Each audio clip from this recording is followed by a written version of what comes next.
Well guys, it's Snapshot time again, 13 week 41A, and I'd just like to show off the two new block types they've added, talk about some new bugs and some of the bugs that they haven't fixed. There's been a lot of background bug fixing, most of which I don't know much about. It's just, you know, you can check the changelog, I'll link it in the description.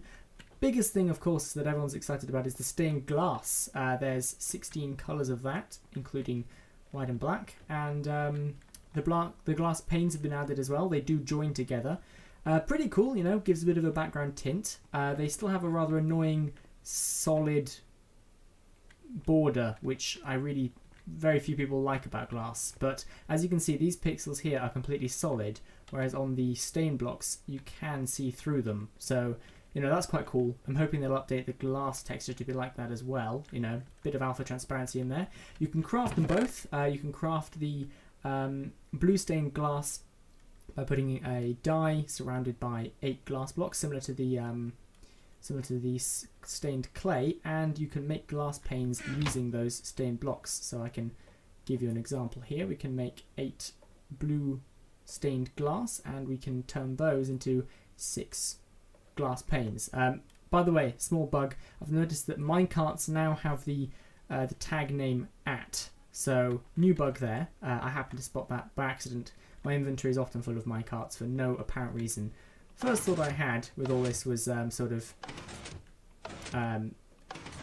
dimmable windows, which, I mean, I checked this. The glass blocks don't block any light level. They're not like leaves or anything. You know, they still let the full level of daylight through. I thought this was just a bit of a first thing that came to mind sort of thing. There's just these sets of command blocks that set block in the different colours of clay, and just a T flip-flop over here.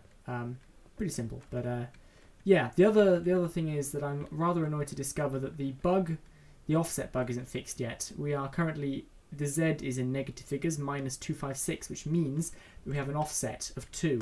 This grass block should be spawned in these coordinates. These coordinates here have been entered into this command block. If I press the button, it spawns 2 blocks off.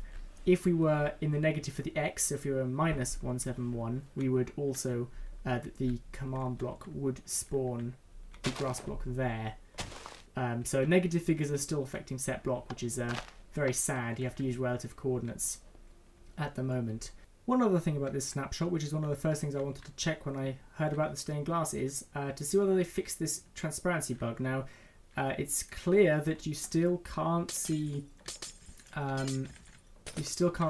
water through ice, but you can still obviously see water through glass. The stained glass also lets you see the water, which is a good thing, I guess. Now, the interesting change is that portal blocks, these ones here, are no longer invisible through ice. Instead, they seem to have become opaque.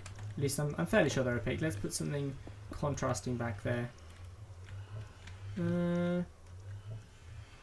I don't see it. I'm not sure about you guys, but it looks like they're now opaque through ice.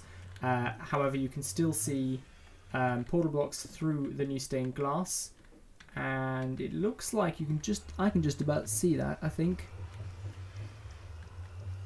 Yeah, I can just about see that. So, slightly transparent, and it looks to be either very opaque or completely opaque through ice. So, I don't know if they're planning to fix that encoding issue with water and ice and portal blocks in the future, but it looks like they're sort of on the way there. That's everything for this episode anyway. Thank you very much for watching, and feel free to leave any comments, feedback and questions, and I'll see you all in the next episode. Bye bye. And one more thing I'd like to add, because I forgot, is that you can no longer see through portal blocks in water. The portal blocks used to be invisible, now they are seemingly solid, so there we go.